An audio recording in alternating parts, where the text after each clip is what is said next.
മാവേലിക്കരയിൽ CPI സ്ഥാനാർത്ഥിയായി CA അരുൺകുമാറിന്റെ പേര് നിർദ്ദേശിച്ച ആലപ്പുഴ ജില്ലാ കൗൺസിൽ. ജില്ലാ എക്സിക്യൂട്ടീവും കൗൺസിലും തീരുമാനിച്ച പട്ടികയിൽ അരുൺകുമാറിനാണ് മുൻഗണന.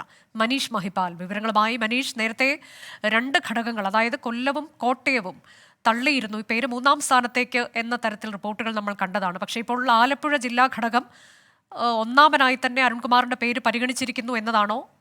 ഈ സ്ഥാനാർത്ഥിയാകാനുള്ള സാധ്യത ഇതിന്റെ അടിസ്ഥാനത്തിൽ നമുക്ക് എങ്ങനെ വിലയിരുത്താം?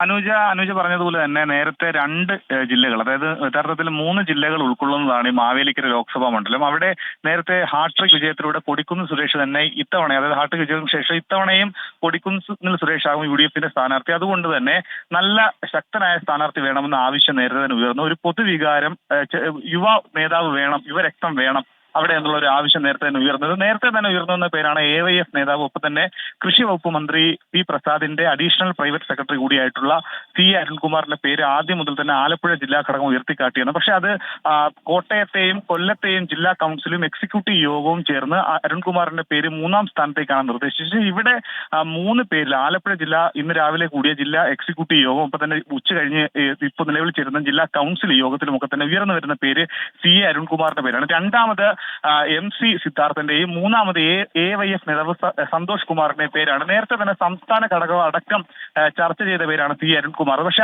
അവിടെയും കല്ലുകടി വന്നത് കൊല്ലം, കോട്ടയം ജില്ലാ കൗൺസിലിൽ മറ്റു ചില പേരുകളാണ്. അതായത് കൊല്ലത്ത് നിലവിൽ ചിറ്റയം ഗോപകുമാറിനെ മത്സരിക്കണമെന്ന ആവശ്യം ഉയർന്നു വന്നിരുന്നു. കോട്ടയത്ത് പക്ഷേ മൂന്നാമത്തെ പേര് വന്നു. ഒന്നാമത്തെ പേരുകാരൻ ചെറുപ്പക്കാരനായ മറ്റൊരു AYF നേതാവിന്റെ പേരായിരുന്നു കോട്ടയത്ത് നിന്ന് ഉയർന്നു വന്നത്.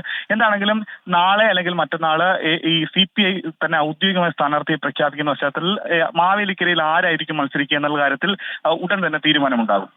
ശരി, അരുൺകുമാറിന് മുൻഗണന നൽകിക്കൊണ്ടാണ് ഇപ്പോൾ ആലപ്പുഴ ജില്ലാ ഘടകം അവരുടെ തീരുമാനം അറിയിച്ചിട്ടുള്ളത്. അതിൽ ഔദ്യോഗിക പ്രഖ്യാപനം ഇനി വരും ദിവസം ഉണ്ടാകും.